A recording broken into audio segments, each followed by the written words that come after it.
በዚህ ቪዲዮ የቲሸርት አሰራርን በጣም ቀላልና ውጤታማ በሆነ የአሰራር ቀመር አሳያቸዋለሁ። ቪዲዮውን እስከ መጨረሻው በማየት ቆንጆ የሆነ የቲሸርት አሰራርን አብረን እናያለን። እንቀጥል። ከዛ በፊት ግን ይህ ቻናል በዋናነት ፋሽን ዲዛይነር መሆን ለምትፈልጉና ፋሽን ዲዛይነር ለሆናችሁ ስለሚጠቅም ሰብስክራይብ ማድረግ እንዳትረሱ። ሌትስ ጎ። አሁን በቀጥታ የቲሸርቱን የፊቱን ክፍል እናያለን ማለት ነው። እንግዲህ በምታዩት መልኩ የቲሸርታችን የሜጀርመንት አወሳሰድ በዚህ መልኩ ተቀምጧል ማለት ነው። የቲሸርት ቁመት 52 ሴንቲሜትር፣ ትከሻ ስፋት 36፣ የደረት ዙሪያ 80፣ የወገብ ዙሪያ 70፣ ከትከሻ እስከ ወገብ ድረስ ያለው ደግሞ 36፣ እጅ ቁመት 18 ሴንቲሜትር፣ የእጅ ዙሪያ 35 ሴንቲሜትር ሆኗል ማለት ነው። እንደምታዩት ከላይ ወደ ታች 3 ሴንቲሜትር እንወርድና ቁመቱን እንደካለን ማለት ነው። 52 ሴንቲሜትር ከዛ 3 ሴንቲሜትሯን በዚህ መልኩ እናሰምራታለን።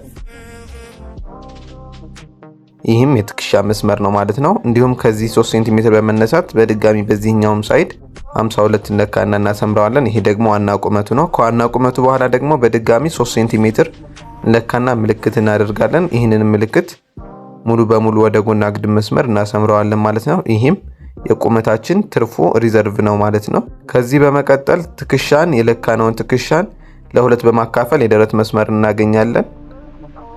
በዚህ መልኩ እናሰምራለን የደረት መስመር። እንዲሁም ደግሞ ከትከሻ እስከ ወገብ 36 ሴንቲሜትር አግኝተናል። ይህንን 36 ሴንቲሜትር ከትከሻ ጀምረን በመነሳት 36ን ምልክት እናደርግና በዚህ መልኩ የወገብ መስመር እናሰምራለን። እንደምታዩት የትከሻ መስመር አለ፣ የደረት መስመር አለ፣ የወገብ መስመር አለ፣ ዋና የቁመት መስመር፣ ከዛ ደግሞ የቁመቱ ደግሞ ትርፍ የቁመት መስመር ማለት ነው። ከዚህ በመቀጠል የአንገት አሰራር እንገባለን። ትከሻን 36 ሴንቲሜትርን ለሁለት እናካፍላለን። በድጋሚ ለ3 እናካፍላለን። 6 ሴንቲሜትር ይመጣል። ከ6 ሴንቲሜትር ላይ 1 ሴንቲሜትር እንጨምርበታለን። 7 ሴንቲሜትር ይመጣል። ይህንን 7 ሴንቲሜትር በቀጥታ ወስደን ከትከሻ መስመር ላይ ከድፍኑ ክፍል ፓርት በመነሳት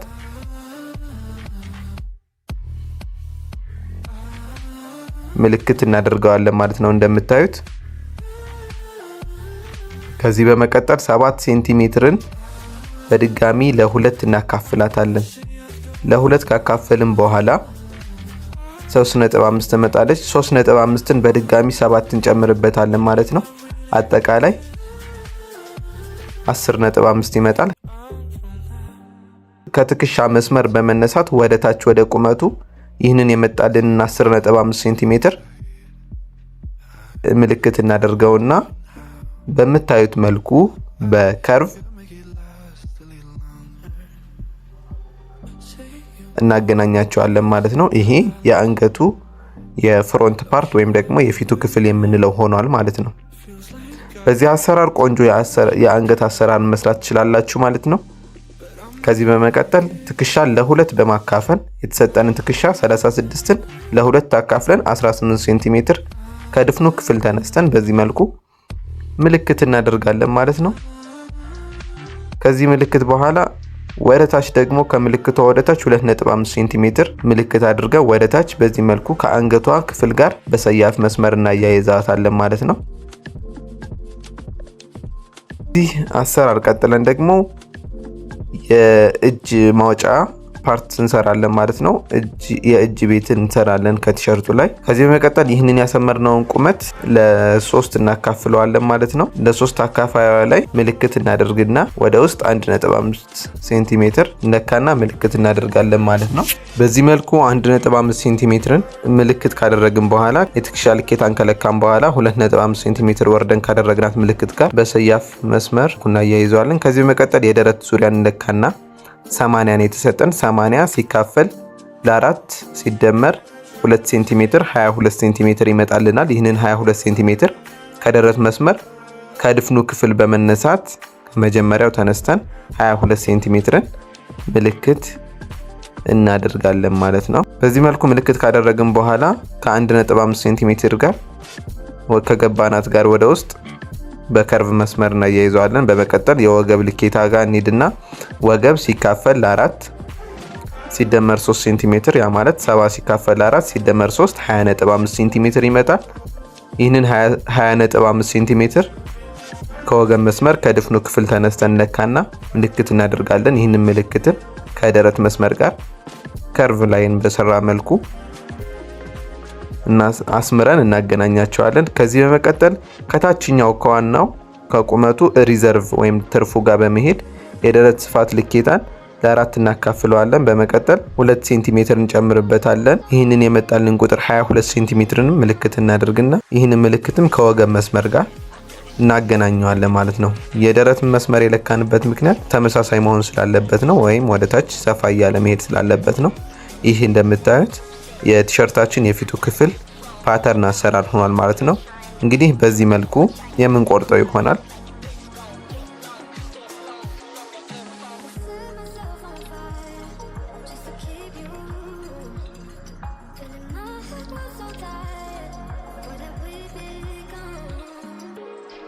በዚህ መልኩ እንቆርጠን እናወጣዋለን የፊቱን ክፍል ማለት ነው።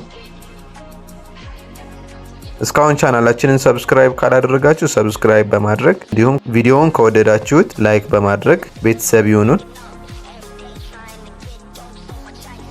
አሁን ደግሞ በቀጥታ የቲሸርቱ የኋላ ክፍል ፓተርን አሰራር የምናየው ይሆናል ማለት ነው። እንግዲህ ከቲሸርት ከፊቱ ክፍል ላይ የሰራነውን የፓተርን መስመሮችን በዚህ መልኩ እናሰምራቸዋለን ማለት ነው። የትከሻ መስመር፣ የወገብ መስመር፣ የደረት መስመር፣ ዋና የቁመት መስመር እንዲሁም ትርፍ የቁመት መስመር አድርገን ካሰመርን በኋላ በቀጥታ ወደ አሰራሩ የምንገባ ይሆናል። አሁን ደግሞ በቀጥታ አንገቱን ነው የምንሰራ፣ የአንገት ክፍል ነው የምንሰራ ማለት ነው። ትከሻን ለ2 እናካፍለዋለን። በመቀጠል ለ3 እናካፍለዋለን። የቅድሙን አሰራር በድጋሚ እዚህ ጋር ምልክት ካደረግን በኋላ አሁን የኋላውን ስለምናወጣው ከዚህ ከ7 ሴንቲሜትሩ ላይ ወደ ላይ 2.5 ሴንቲሜትር እንለካና ያው እናሰምራታለን፣ ምልክት እናደርጋለን። ከዚህ በመቀጠል 7 ሴንቲሜትር ሲካፈል ለ2 እናደርገዋለን። ከዛ 3.5 ይመጣልናል። 3.5ን 2.5 እንቀንሳለን። ከ3.5 ላይ 1 ሴንቲሜትር ይመጣል ማለት ነው። ይህንን 1 ሴንቲሜትር ከትከሻ ክፍል ወደ ታች ወረድ በማለት 1 ሴንቲሜትር ምልክት እናደርግና ከ2.5 ሴንቲሜትር ጋር በከርቭ መልኩ እናያይዘዋለን ማለት ነው። በዚህ መልኩ አያይዘን ከጨረስን በኋላ ወደ ትከሻ እንገባለን። ትከሻን ለ2 በማካፈል 18 ይመጣልናል ማለት ነው። 36 ለ2 ስናካፍለው ምልክት እናደርግና በዚህ መልኩ በሰያፍ መልኩ እናያይዘዋለን ማለት ነው ከ2.5 ሴንቲሜትር ወደ ላይ ከፍታ ጋር። ከዚህ በመቀጠል ደግሞ እዚህ ጋር ያው የትከሻን ስትሬት እንድትመጣልን 18 ሴንቲሜትር ነው የምንለካት ስትሬት ላይን እንድትሆንልን። ከዛ ይህንን ላይኑን ለስንት እናካፍለዋለን? ለ3 እናካፍለዋለን። 18 ለ3 እናካፍለው 6 ይመጣል ማለት ነው። ከዛ 1 ሴንቲሜትር ምልክት እናደርጋለን። ለፊቱ ሲሆን 1.5 ነው፣ ለኋላ ሲሆን ደግሞ 1 ሴንቲሜትር ነው የምናደርገው ማለት ነው። ከዚህ በመቀጠል የደረት መስመር ላይ እንሄድና የደረት ልኬታ ሲካፈል ለ4 ሲደመር 2 ሴንቲሜትር አድርገን የመጣልን ቁጥር ምልክት እናደርገዋለን ማለት ነው። በዚህ መልኩ በከርቭ ማስመሪያ እናያይዘዋለን። በመቀጠል የወገብንም በተመሳሳይ የፊቱን ክፍል እንደሰራ ነው አድርገን እንሰራለን። ከዚህ በታች ያለው ያው እንደምትመለከቱት ከፊቱ የቲሸርቱ ክፍል ጋር ተመሳሳይ ነው ማለት ነው።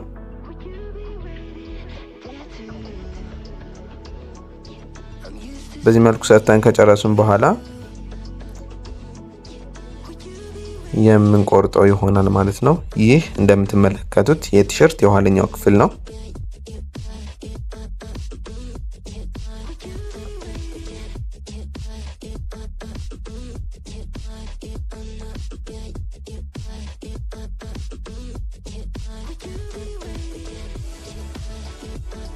እንደምታዩት የኋላው ክፍል ነው ይሄ።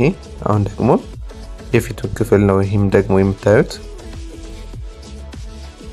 አሁን ከዚህ በመቀጠል የእጅ ክፍልን ለማዘጋጀት በዚህ መልኩ እንለካዋለን። ይሄ የፊቱ ክፍል 20 ሴንቲሜትር መጥቷል። የኋላው ክፍልም በዚህ መልኩ የእጁን እንለካዋለን። 23 ሴንቲሜትር መጥቷል። ይህንን 23 ሴንቲሜትር እና 20ን እንደምራቸዋለን። አጠቃላይ 43 ሴንቲሜትር ይሆናል። በመቀጠል 2 እንቀንሳለን 41 ሴንቲሜትር ይሆናል። ከዛ ይህን 41 ሴንቲሜትር ለ2 እናባዛዋለን ማለት ነው፣ ለግራና ለቀኝ እጅ ክፍል ማለት ነው። እዚህ በመቀጠል ቁመቱ 18 ነው የተሰጠን፣ ሲደመር 3 ሴንቲሜትር እናደርገዋለን ከቁመቱ ላይ 21 ሴንቲሜትር በዚህ መልኩ እናዘጋጃለን ልብስ ማለት ነው። 21 ሴንቲሜትር ቁመቱ፣ ስፋቱ ደግሞ 41 ሴንቲሜትር እናደርገዋለን። ይህንንም 41 ሴንቲሜትር በ21 የሆነ ልብስ በድጋሚ ሌላ ልብስ ለግራ ወይም ደግሞ ለቀኝ እጅ እናዘጋጃለን። እንደምታዩት ለግራና ለቀኝ እጅ ክፍል የሚሆን የእጅ ፓተርን መስሪያ ወረቀት አዘጋጅተናል ማለት ነው። ከዚህ በመቀጠል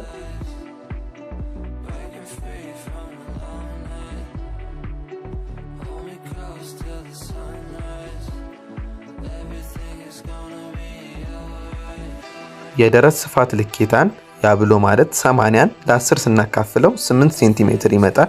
ይህንን 8 ሴንቲሜትር ከእጁ ክፍል ከክፍተቱ ሳይድ በኩል በመሄድ ከላዩ በመነሳት ወደ ታች ምልክት እናደርገውና በሰያፍ መስመር ከድፍኑ ክፍል ፓርት ጋር በዚህ መልኩ እናያይዘዋለን ማለት ነው።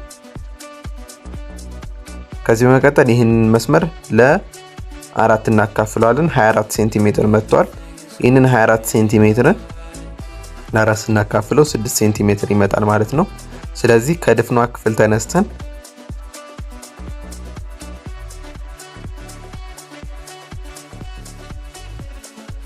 ስድስት ሴንቲሜትር እየለካን ምልክት እናደርጋለን ማለት ነው። ከነዚህ ምልክቶች ያለውን ከድፍኑ ክፍል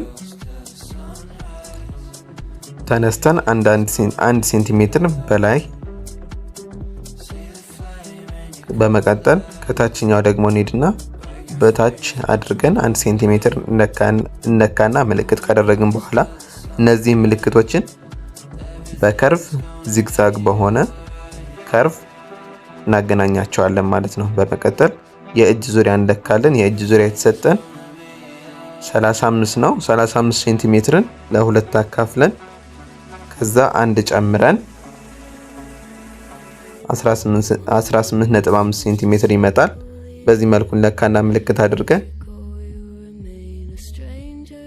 የምንቆርጠው ይሆናል ማለት ነው። በዚህ መልኩ ቆርጠን ከጨረስን በኋላ ጫፍ ላይ በክፍተት ከድፍኑ ክፍል ቅንጥብ እናደርግባታለን። በዚህ መልኩ የቲሸርቱን የእጅ ክፍል መስራት እንችላለን። አሁን ደግሞ በልብስ ላይ ልንቆርጠ ነው። ወረቀቱ ላይ የሰራነውን ነገር በድጋሚ በልብስ ላይ ፓተርኑን የሰራነውን ወረቀት በማስቀመጥ ሊሆን ይችላል፣ በምንሰራው ልብስ ላይ በመሳል ሊሆን ይችላል እናስቀምጣለን ማለት ነው።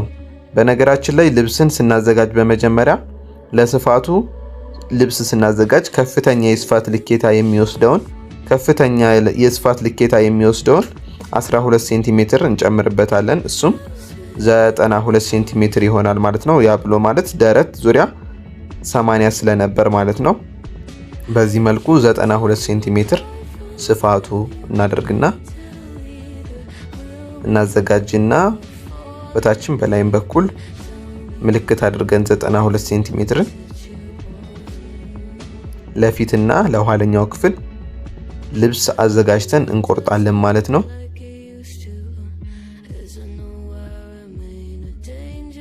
እንደምታዩት በዚህ መልኩ ልብሱን እንቆርጠዋለን።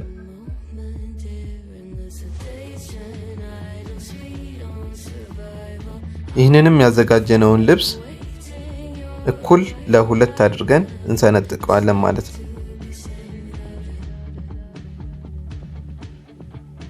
ይህንን ሰንጥቀን ከጨረስን በኋላ ለፊቱ ክፍልና ለኋለኛው ክፍል ፓተርን እንሰራለን ማለት ነው። አሁን የምታዩት በሙሉ ወረቀቱ ላይ የሰራነውን የፓተርን አሰራር ነው የምንሰራው። በዚህ መልኩ የትከሻ መስመር፣ የደረት መስመር፣ የወገን መስመር፣ የቁመት መስመር እና እንዲሁም ትርፍ የቁመት መስመር አድርገን አዘጋጀን በኋላ የማይፈለገውን ደግሞ በመቀስ ቆርጠን በዚህ መልኩ እናወጣዋለን ማለት ነው። እንደምታዩት ደረት፣ ወገብ አለ፣ ቁመት አለ፣ ትከሻ አለ። ከድፍኑ ክፍል ተነስተን ትከሻን ለሁለት አካፍለን በድጋሚ ለ3 አድርገን የመጣልንን ልክ ወረቀቱ ላይ እየሰራነውን በሙሉ በድጋሚ በዚህ መልኩ እንሰራለን ማለት ነው።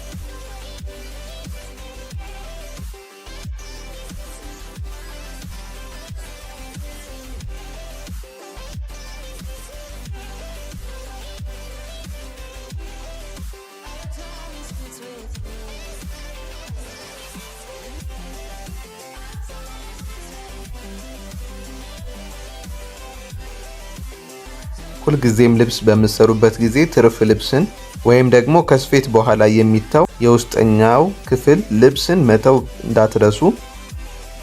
በዚህ መልኩ የፊቱን አዘጋጀን።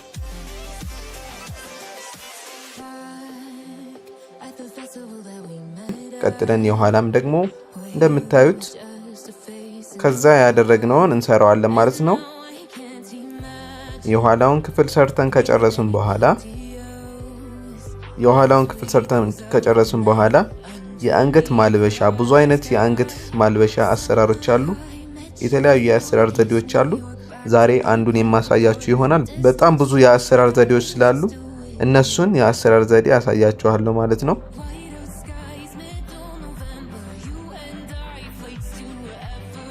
እንግዲህ እጁንም በምትመለከቱት መልኩ ቅድም ባዘጋጀነው መሰረት ልብሱን በዚህ መልኩ አጣጥፈን ካዘጋጀን በኋላ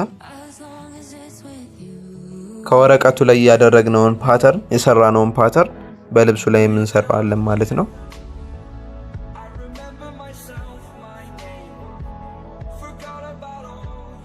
አስተያየት ካላችሁ ኮሜንት ላይ ጻፉልን።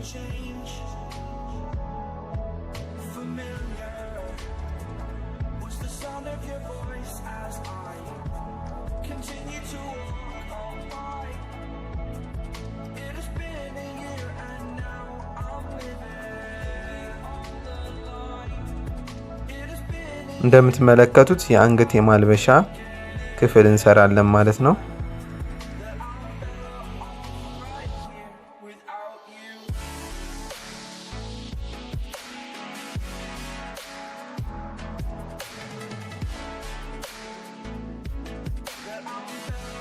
የፊቱንም ክፍል የአንገት ማልበሻ በዚህ መልኩ እናዘጋጀዋለን ማለት ነው።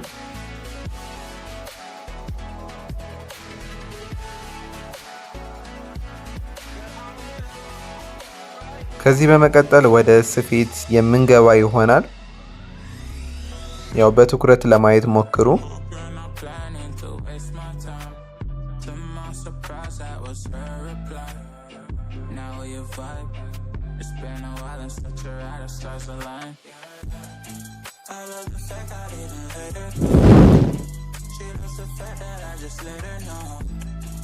በዚህ መልኩ የአንገቱን የማልበሻ ክፍል የፊቱን ክፍል እንሰራለን ማለት ነው።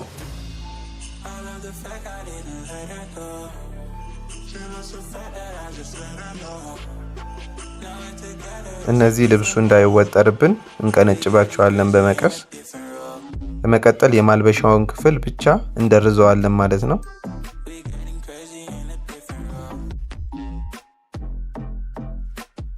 ወደ ውስጥ በቀላሉ እንዲገለበጥልን በዚህ መልኩ በስፌት እንደርዘዋለን።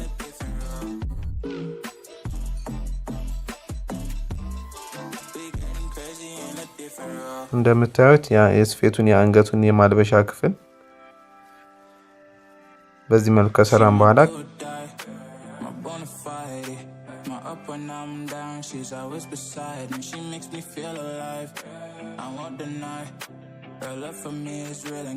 የኋለኛውንም የአንገት ክፍል በዚህ መልኩ እንሰራዋለን።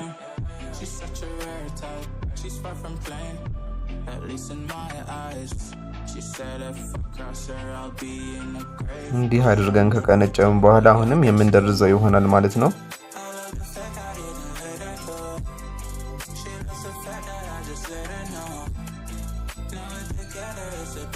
ይህንን ሰርተን ከጨረስን በኋላ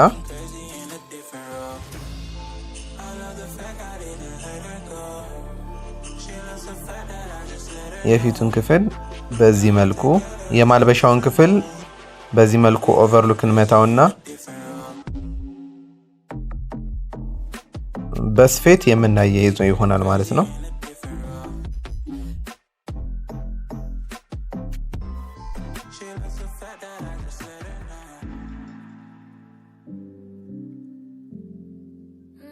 እንግዲህ እንደምታዩት የአንገቱ የፊቱ ክፍል በዚህ መልኩ ተሰርቷል። አሁን ደግሞ በምታዩት መልኩ የኋለኛውን የማልበሻ ክፍል ወደ ፊቱ ክፍል እናመጣውና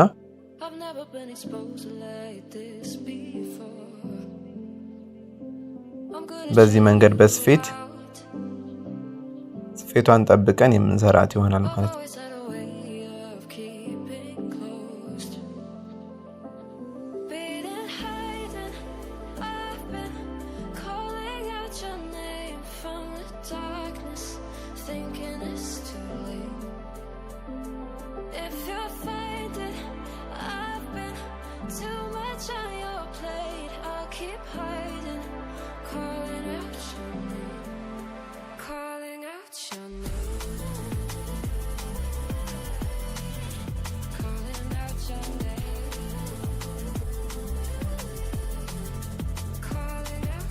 በዚህ መልኩ የአንገቱን ክፍል ሰርተን ጨረስን ማለት ነው። አሁን ደግሞ እጁን የምንገጥመው ይሆናል።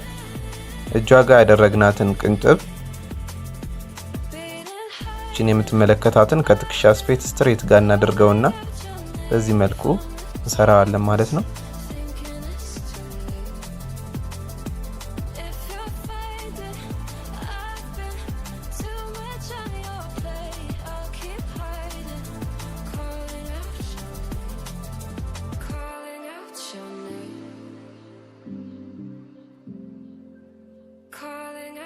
አሁንም ልብሱን በዚህ በኩል እናዞረውና እንሰራዋለን።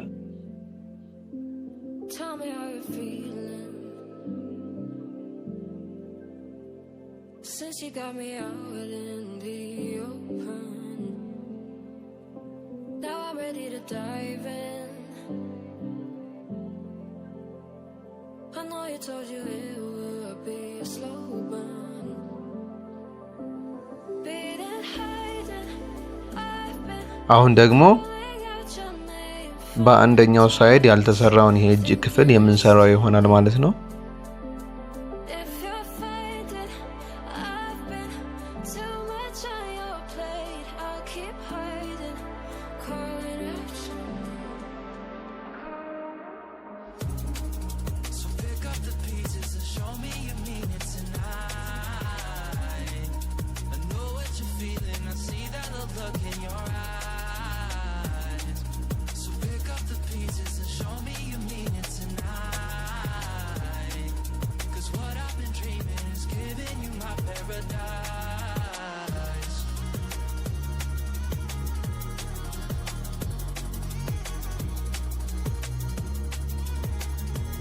የእጁን ክፍል በዚህ መልኩ 2 ሴንቲሜትር የሚያክል እናጥፍና እንሰፋዋለን ማለት ነው። እንዲሁም በላይኛው ሳይድ ካጠገቡ በ0.5 ሴንቲሜትር ርቀት በዚህ መልኩ እንሰፋዋለን። 2 ስፌት ሲሆን ያው ውበት ይሰጠዋል በሚል ነው። እንዲሁም አንደኛውንም እጅ በዚህ መልኩ እንሰራዋለን።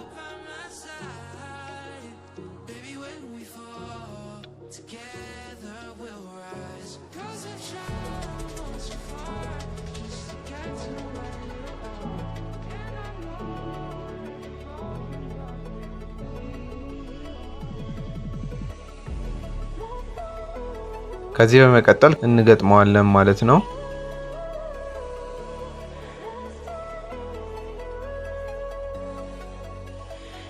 በዚህ መልኩ ከዋናው ልብስ 2 ሴንቲሜትር ወይም 1.5 ሴንቲሜትር ትርፍ ሰጠን ማለት ነው።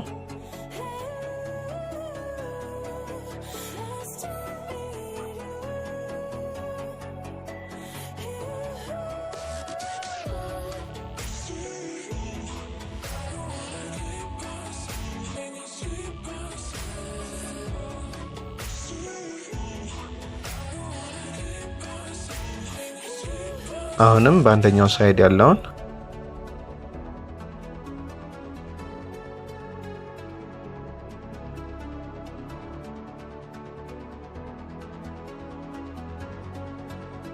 በዚህ መንገድ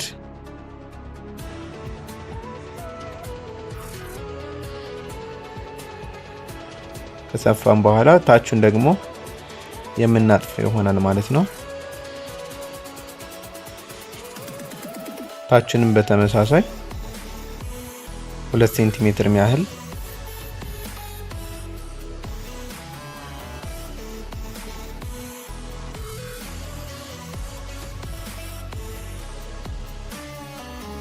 በማጠፍ እንሰራዋለን ማለት ነው። ያው እናንተ ማርከር እንዳትጠቀሙ ቪዲዮ ግልጽ እንዲሆንላችሁ በማሰብ ነው ማርከሮችን እየተጠቀምን የምንሰራው።